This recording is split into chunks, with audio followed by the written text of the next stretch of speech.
Kashmir file movie देखी थी ना हमने, तो हमारा खून ना खोल गया था हमारा उस टाइम। लेकिन जब हमारे ऊपर भी थी ना, तो मुझे पता है मैंने नन्हे से 1.5 साल के बच्चे को कैसे बचाया है। मैं मर जाता, मेरा बच्चा मर जाता, या मेरी वाइफ मर जाती, अगर भगवान मेरा राम अगर मुझे बचा देता ना, तो मैं इस देश के संविधान, इस देश के कानून को साइड में कर देता। अगर मेरा बच्चा मर जाता, जहां पर इस देश का संविधान हमारे बच्चों को और हमारे परिवार को, सनातन को नहीं बचा सकता, जहां पर ये पुलिस, आर्मी और हमारे देश को नहीं बचा सकती, आईपीसी धाराएं नहीं बचा सकती, जहां पर पुलिस वालों पे गोली चल रही है, जहां पे बड़ी बड़ी अधिकारियों को मेवात जैसे एरिया में डंपरों से कुचल दिया जाता है, तो वहां पर इतनी बड़ी यात्रा हो रही थी, 1 लाख से 1.5 लाख व्यक्तियों की, सनातनियों की पूजा करने जा रहे थे, आराध्य करने, अपने आराध्य भोले शंकर जी की। तो वहां पर आर्मी कहां गई, आपकी पुलिस प्रोटेक्शन कहां गई? 500 पुलिस वालों से 1.5 लाख बंदों की सुरक्षा आप करवा रहे थे। मैं आपको सच बता रहा हूं, मैं कोई आपको झूठ नहीं बता रहा। जब मेरी गाड़ी में आप गाड़ी में कितने लोग थे, आप किस तरीके से, कितने बजे की गाड़ी में हम 7, अचानक क्या हुआ वो बताइए। हम लोग 7 से 8 जने थे। जैसे ही हम लोग बरगली चौक वाले रोड पे जैसे ही हम लोग आगे की तरफ बढ़ते हैं, तो हमें दिखता है कि कुछ लोग बाइक के पास खड़े हैं, 6-7 बंदे बाइक ठीक कर रहे हैं।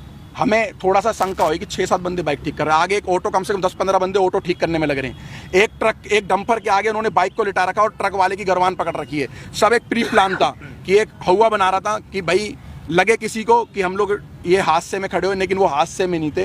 वो पूरा एक फ्रेम बना करके घेरने की इंतजार करते, जितने अंदर जा रहे हैं जाने दो, उसके बाद एक एक की लाश वहां से निकलती। 70 से ज्यादा गिरफ्तारी हो चुकी है, क्या लग रहा है? 70 से ज्यादा लोग थे, लाखों में, लाखों आदमी इसके अंदर इन्वॉल्व है, लाखों आदमी। और मैं खट्टर साहब का, मैं बीजेपी का विरोध नहीं कर रहा, मैं कांग्रेस का विरोध नहीं कर रहा, मैं किसी पार्टी का विरोध नहीं कर रहा हूँ। मैं साफ खट्टर साहब का विरोध करना चाह रहा हूँ आपके चैनल के माध्यम से। लेकिन नहीं, मेरी बात सुन लो पत्रकार साहब। खट्टर साहब का एक बयान आया है कि हमने आधे घंटे या 1 घंटे के अंदर पुलिस भेज दी, सारा का सारा फेलियर और झूठ बात है। 3 घंटे तक उस मंदिर पे भी नहीं पहुंची थी, मंदिर के अंदर भी गोलियां चली। गाड़ी लेकर निकले, कहाँ गए? बरगली चौक। अपने आप को, अपने बच्चे को, अपनी पत्नी को, जो लोग थे उनको बस भागते रहे। जहां पर हिम्मत टूटी, वहां पेट्रोल पंप दिखा, पेट्रोल पंप में गाड़ी घुसेड़ दी। मैं उन अंकल जी का एहसान जिंदगी भर नहीं भूलूंगा, मेरे को और मेरे परिवार को, और उन्होंने मेरे पीछे बैठे हुए व्यक्ति को, जो किसी के बच्चे थे, किसी माँ के लाल थे, उनकी माँ की आंखों की टकटकियां लगी हुई थी, मेवात में मेरे बच्चे गए, वहां पर हमला हो रहा है। उन अंकल का धन्यवाद करना चाहूंगा। अंकल ने बोला डरो मत, गाड़ी यहाँ लगाओ, किसी माई के लाल में दम नहीं है जो इस पेट्रोल पंप की सीमा पार कर जाए। पेट्रोल पंप पे आए और रेकी कर रहे थे बाइक और कार से पेट्रोल पंप के सामने कि हाँ यहाँ ये लड़ फंसे हुए हैं ये सारे के सारे, और मैंने भगवा, यही कपड़ा चेंज नहीं हुआ मेरा कल से, यही कपड़ा है मेरे पास, यही। इसको देख के टारगेट कर रहे थे कि अगर वो सारे का 200-250 की संख्या में आ जाते तो हमें पेट्रोल पंप पे ही मार देते, तो पेट्रोल पंप पे भी आग लगा देते।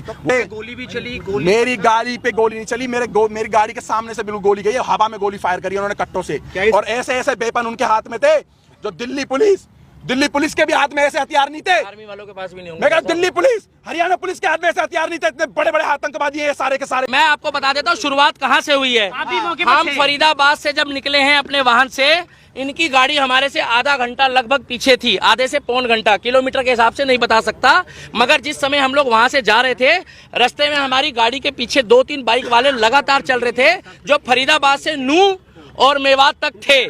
हमें शक तो हो रहा था कि शायद हमारा पीछा करा जा रहा है, हमारी रेकी हो रही है। हमारी किसी भी टीम के पास किसी तरीके का कोई भी ऐसा सामान और ऐसी चीजें नहीं थी। अगर होती तो हमारे पास महिलाओं और बच्चों को हम नहीं लेके जाते।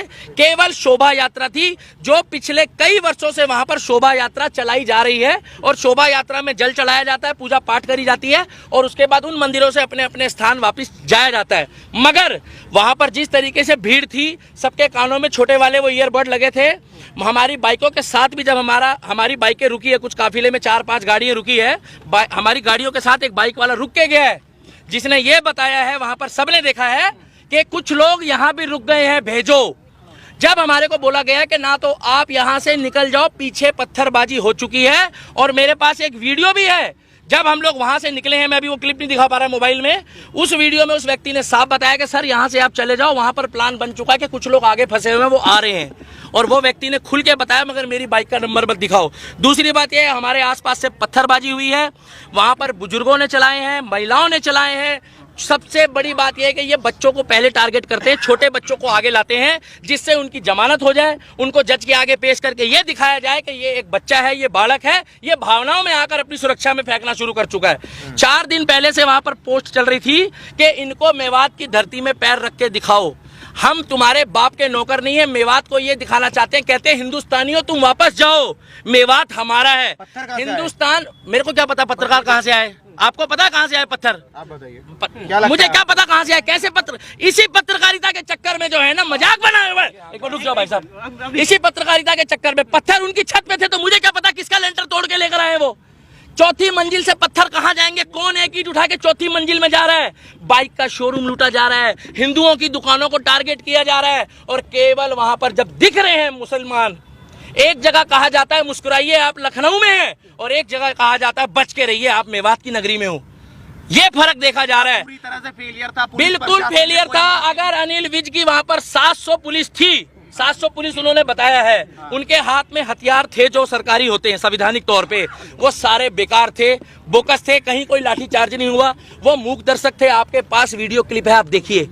और अगर ये लोग वहां डटकर खड़े नहीं रहते, हिंदू ये वहां लड़ने नहीं गए थे, ये पूजा पाठ करने गए थे, जितने हमारे सनातनी भाई है इनका बहुत बुरा हाल होता।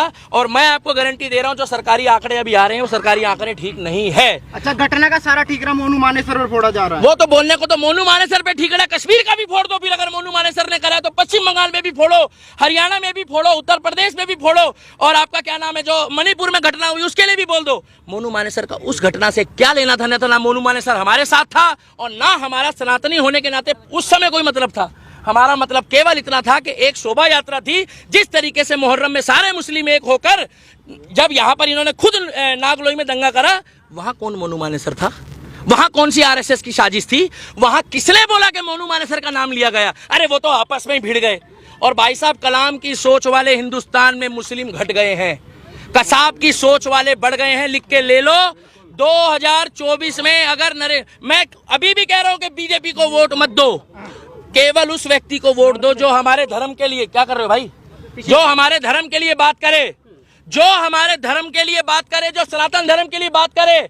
आज उत्तर प्रदेश में हिंदू की बेटी हो, मुसलमान की हो, सिख की हो, ईसाई की हो, 3 दिन पहले मुझे खुशी हुई कि अगर वहां पर कांवड़ यात्रा के दौरान भी कांवड़ियों ने कुछ उपद्रव मचाया तो योगी मॉडल ने वहां पर उनके ऊपर भी कार्रवाई करी है।